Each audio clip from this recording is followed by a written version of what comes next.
Le débat de Smart Impact, je vous présente mes invités tout de suite. Anne-Sophie Gervais, bonjour. Bonjour. Bienvenue, vous êtes la co-directrice de Raise Sherpa. David Robert, bonjour. Bonjour. Co-directeur de J'accueille. Quelques mots de présentation. Raise Sherpa, c'est le fonds de dotation du groupe Raise, c'est ça ?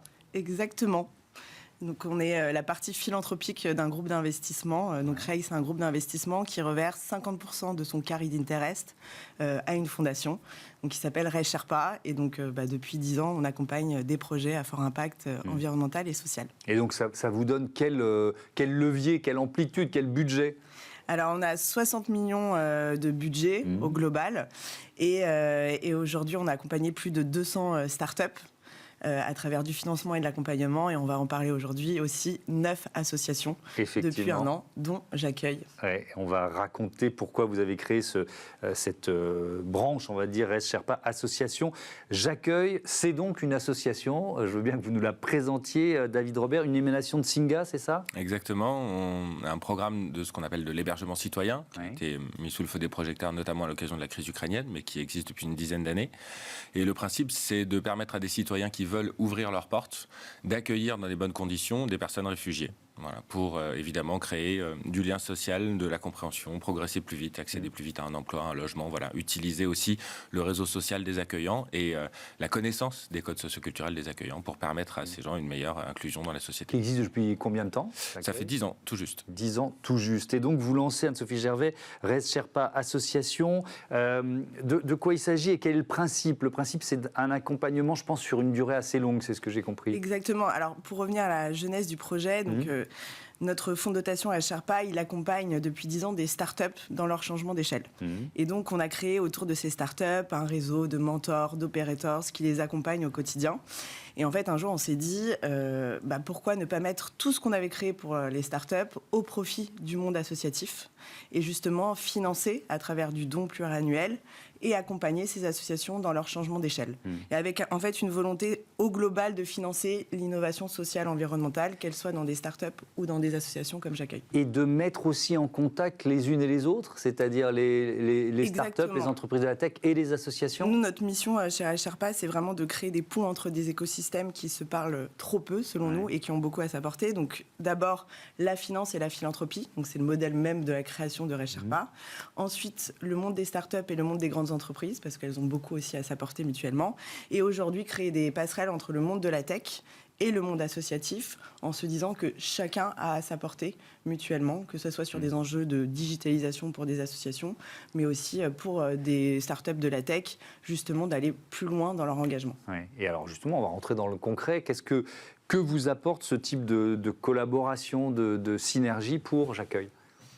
Beaucoup de choses, c'est une évidence de commencer par ça. Peut-être un point de contexte d'abord. Notre métier à nous, c'est de créer du lien social. C'est de faire en sorte qu'en rencontrant des gens qu'on n'aurait pas l'occasion de rencontrer dans sa vie de tous les jours, donc des vieux quand on est jeune, des noirs quand on est blanc, des musulmans quand on est chrétien, etc., on fasse démocratie ensemble. Et ça, c'est important. Et aujourd'hui, le temps dévoué à la création de liens sociaux, il est quand même de plus en plus passé sur des petits écrans et un petit peu moins à se rencontrer. Et nous, on vit et on peut faire notre métier parce qu'on a des milliers de bénévoles, d'accueillants partout en France. Ces gens-là, aujourd'hui, le seul moyen qu'on a de les toucher, concrètement, avec ce qui est devenu le quotidien en 2025, c'est de passer par le digital. Historiquement, le digital demande pour les entreprises des investissements massifs, avec des moyens que les associations n'ont pas. Et donc pour nous, la première chose que ça nous apporte, c'est de rencontrer, de comprendre le monde de la tech, en gros, de façon à nous donner des moyens qui ne soient pas anecdotiques par rapport à nos besoins. Si on veut recruter des milliers de personnes, des milliers d'accueillants, il faut qu'on sache ce qu'est une politique d'acquisition sur les réseaux sociaux. Si on veut, faire des formations, des sensibilisations à très grande échelle, il faut qu'on soit capable de diffuser des vidéos, des contenus à grande échelle et de bonne qualité. Et pour ça, historiquement, le monde de l'association est très peu doté et donc on est mis en relation avec des professionnels qui vont nous donner du temps, des compétences et parfois des moyens. Et donc là, concrètement, c'est avec une start-up, c'est avec des différents professionnels qui travaillent dans différentes entreprises ? En fait, il y a différents types. Il y a déjà un accompagnement stratégique. Donc Anne-Sophie nous met en lien avec des gens qui ont fondé des grandes entreprises de la tech et qui ont envie d'apporter leurs compétences, leur vision sur le développement des outils digitaux au service de l'intérêt général. Donc là, j'ai une forme de mentorat avec le fondateur de Mano à Mano, par exemple. Mano, pardon. Et puis ensuite, on est mis en lien avec beaucoup de techniciens.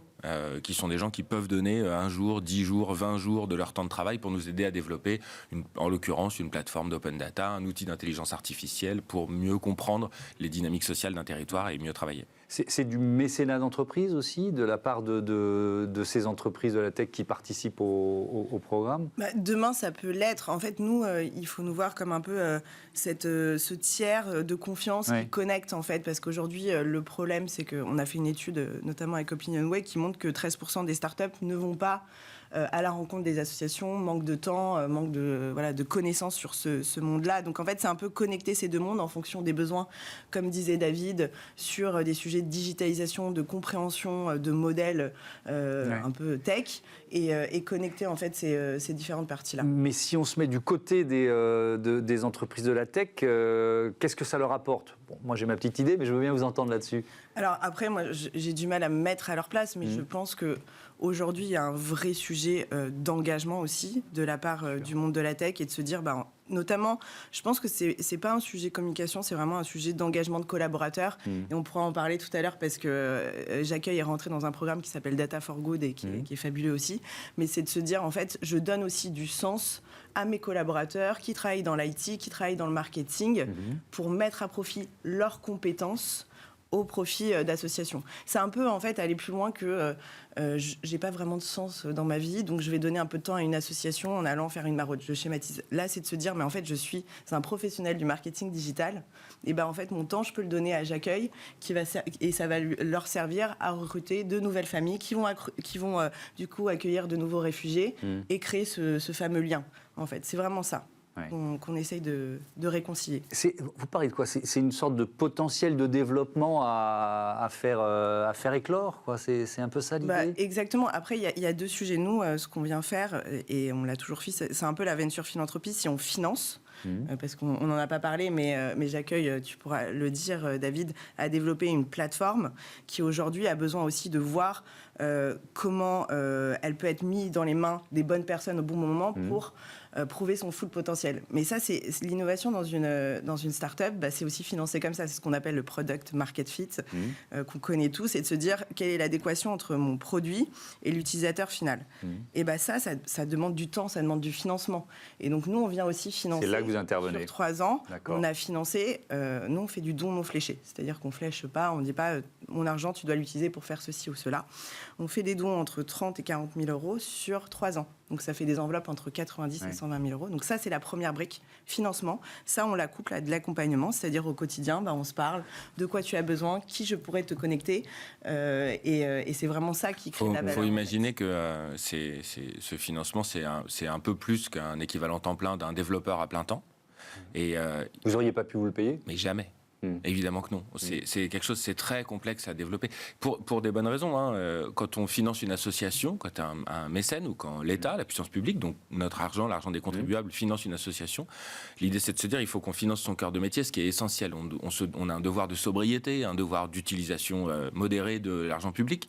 Et donc, évidemment, si on veut développer des innovations, on est plutôt dans une logique d'investissement que dans une logique de mécénat. Et donc, on dit, nous, si on veut dire que l'intelligence artificielle, c'est pas seulement pour acheter plus vite depuis son canapé des produits polluants, mais c'est aussi pour aider à un monde un peu plus juste, il faut investir dans l'intelligence artificielle. Ça coûte une fortune, et en temps humain, en compétences humaines et en matériel. Et donc ça, on ne pourrait jamais se le payer si on n'avait pas un autre type de financement, qui est plutôt un financement pour l'innovation sociale et pas un financement pour le courant. Est-ce que vous en voyez déjà les effets ou est-ce que c'est trop tôt pour faire un bilan? C'est un peu tôt. Les effets qu'on voit, c'est que c'est tellement difficile de financer l'innovation dans le monde de l'intérêt général que le simple fait de recevoir des financements qui nous permettent de développer des produits un peu originaux, ça nous donne un peu plus de visibilité. Témoin de notre présence sur ce plateau aujourd'hui. Donc ça, c'est un premier effet. Donc d'une certaine façon, c'est aussi une forme d'appel à dire financer l'innovation sociale. Les 90% de mes coûts sont des salariés qui reçoivent des personnes en grande vulnérabilité et qui essayent de trouver des solutions. C'est un travail de personne à personne, un travail de terrain qui n'a rien à voir avec les écrans. Mais si j'ai pas ce 10% qui nous permet de toucher davantage de bénévoles, de toucher davantage de personnes, de professionnels, de faire comprendre notre travail, on n'a plus d'essence dans le réservoir d'une certaine façon. Nous, sans bénévoles, on peut rien faire. Et aujourd'hui, ces bénévoles, on les recrute par ce biais. Comment vous choisissez, Anne-Sophie Gervais, les associations accompagnées? Parce qu'il n'y en a pas tant que ça, même si c'est 9, c'est ça? On a 9 à date et c'est 6 par an. D'accord. Donc un appel à candidature, c'est ça? On a deux appels à projets, mais c'est pas vraiment ça, mais parce qu'on ne communique pas forcément sur ces appels à projets. Mais en fait, on a 2 sessions par an. On a 2 thèmes, la protection de l'environnement et l'inclusion sociale. Ça regroupe quand même beaucoup de sujets. Et nous, ce qu'on va choisir, c'est vraiment des associations avec un angle innovant, ou en tout cas la façon dont est gérée l'association est innovante et qui ont un vrai potentiel de changement d'échelle. On en parlait tout à l'heure, mais c'est vraiment faire le parallèle entre ce qu'on faisait sur les startups, sur les associations. Et aider vraiment pendant cette phase critique qui est le changement d'échelle. Et typiquement sur J'accueille, financer une plateforme qui demain peut vraiment donner une autre dimension. Enfin, tu vas peut-être dire ce que fait cette plateforme parce que c'est vraiment passionnant. Une autre dimension à l'association, pour nous, c'est fondamental. Et c'est là qu'on aura réussi finalement.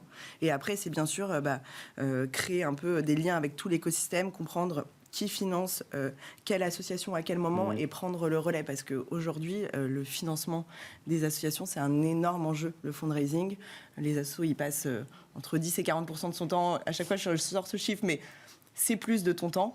Et comment nous, on vient en fait justement agréger plusieurs financeurs et aider des associations à passer plus de temps sur leur mission que sur la recherche de financement. Allez, on conclut là-dessus, moins d'1 minute. Cette plateforme, justement, qu'est-ce qu'elle change? En moins d'1 minute, cette plateforme, dans l'absolu, elle change tout. On espère. Aujourd'hui, la question de l'accueil des réfugiés, elle est extrêmement politique, elle est complexe, elle est instrumentalisée systématiquement. Nous, on essaie de se dire, d'un côté, il y a des emplois en tension, il y a des gens qui ont besoin d'embaucher qui n'y arrivent pas, il y a des classes qui ferment, des services publics qui ferment dans les campagnes, et puis il y a des logements vacants partout. Et le gros problème, c'est d'inventer une mobilité qui soit bénéfique à tout le monde. Et au lieu de se dire on va se répartir la charge des personnes réfugiées, on se tire une balle dans le pied parce qu'on supposerait que ces gens-là ne sont bons qu'à être des charges, on se dit comment on va faire de l'accueil une richesse pour tout le monde.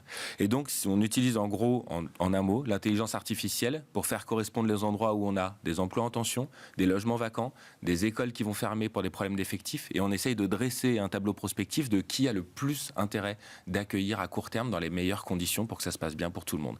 Parce que accueillir 3 familles dans un village, ça ne peut que faire du bien si c'est encadré intelligemment. Voilà en gros comment on utilise dans l'absolu les ressources de l'avenir, ou même du présent aujourd'hui, pour dessiner une politique publique un peu plus intelligente. Merci beaucoup à tous les deux et à bientôt sur Be Smart for Change. On passe à notre rubrique Prêt pour l'impact tout de suite.